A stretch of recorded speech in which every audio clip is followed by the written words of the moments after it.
Olá, como vai? Tudo bem? Ótimo! Estamos aqui hoje para mais um Boletim Imob, não é? Para falar a respeito do cuidado que você, comprador e vendedor de imóveis, tem que tomar na hora do quê? Da documentação, é óbvio, é claro, não é? Se a gente aqui é especializado justamente em direito imobiliário, a dica melhor que a gente tem que dar para vocês hoje é essa. Muita atenção nisso. Quando você vai vender um imóvel, você tem que ter certeza que a documentação que você vai apresentar para o comprador é uma documentação confiável. O que significa isso?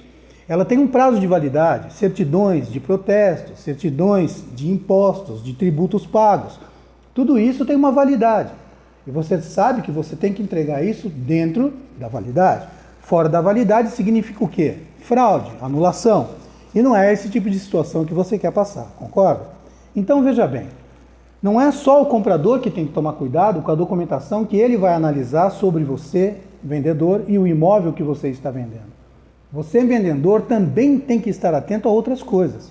Por exemplo, qual é a renda que esse sujeito tem para comprar o seu imóvel?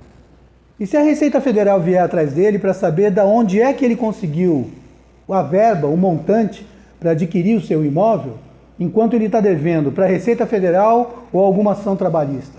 Ele está sendo executado? Ele está comprando um bem e deixando de pagar outras obrigações? Isso consiste o quê? Fraude contra credores. E a sua venda pode ser anulada, meu amigo. E aí, você vai fazer o quê? Você vai correr para onde? Para a justiça? Para levar anos até ter uma solução? E certamente não vai ser a solução perfeita para você. Pode estar perto disso, mas não vai ser perfeita. Então, tenha muito cuidado, você vendedor, quando vai fazer a venda. Na ânsia de fazer a venda, não cometa esse tipo de imprudência. Seja cuidadoso, veja quem é que está comprando o seu imóvel. Se ele tem dívidas, que tipo de dívidas, porque dívida todo mundo quase tem, mas elas são negociáveis, elas não representam uma incapacidade de compra, isso é muito importante. Não é porque o cara está devendo que ele não tem capacidade de comprar o seu imóvel. O problema é saber quais são os problemas que ele pode apresentar. Qual é a situação que ele pode trazer atrás, pregressa a vida dele, que possa anular a venda que você está fazendo. Porque sai você prejudicado.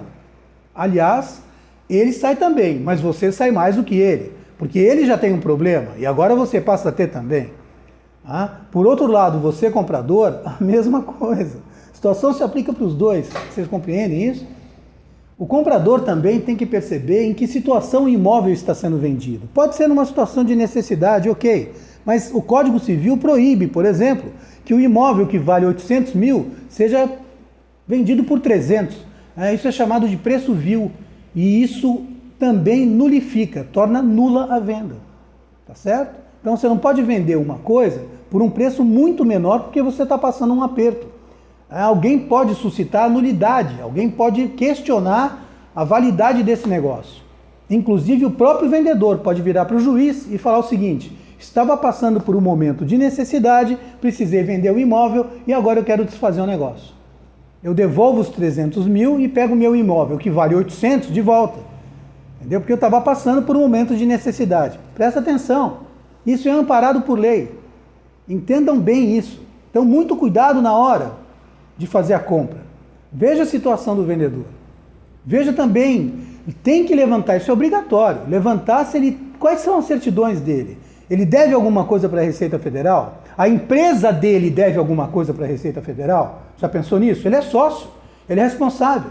Se a empresa dele está devendo alguma coisa em termos de ações trabalhistas, ou para a Receita Federal, ou para banco, ou para alguém, e você de repente está comprando um imóvel que ele está vendendo, e você não sabe para onde vai esse dinheiro, aliás, não é da sua conta, mas ele deve outras pessoas, essas pessoas para quem ele deve, que são chamados credores, podem fazer o quê? Entrar na justiça e pedir a anulação da venda por fraude contra eles, credores. É assim que a gente chama juridicamente. E ninguém quer perder negócio hoje em dia. Então, obviamente, a gente está aqui para ajudar vocês em compra, venda, locação de imóveis, tranquilamente, numa boa, mas com segurança. Ninguém quer problema, nem o comprador, nem o vendedor, nem o locatário, nem o locador. Esse é o nosso papel aqui, fazer bons negócios de forma lícita, de forma honesta. E eventualmente, se a gente puder ajudar, resolvendo o problema de um dos lados, Então, por exemplo, você ficou pirado, você ficou encantado com determinado imóvel, você quer o imóvel, mas o vendedor tem um problema de dívida. A gente pode perfeitamente procurar ajudar esse vendedor, tá certo? No problema jurídico que ele tem, no problema financeiro de cobrança que ele tem, tá certo? Para que ele possa vender o imóvel para você sem nenhum problema de anulação depois. Isso é um serviço que a gente faz também, tá certo? Dependendo do negócio, inclusive, entra no valor de compra e venda, tranquilamente, parcelado, sem problema nenhum. Então, assim, pensa a respeito disso. Não é um serviço oferecido por aí, não, por concorrentes e tal. Então, assim, vale a pena, pensa. Comprar e vender, principalmente bens de valores maiores, que tem impacto sobre a nossa vida, não é? Casa, automóvel, embarcações, esse tipo de coisa, merece um cuidado bastante especial e de gente que entende do que está falando, tá certo? Então, assim, não perca tempo, não tenha receio. Consultar a gente, meu amigo, é só mandar um e-mail, é só ligar para a gente, não tem problema nenhum, só tem solução aqui, tá bom? Então, eu aguardo por vocês e desejo que esteja tudo muito bem, que vocês possam fazer excelentes compras e vendas e locações de imóveis com a gente, tá bem?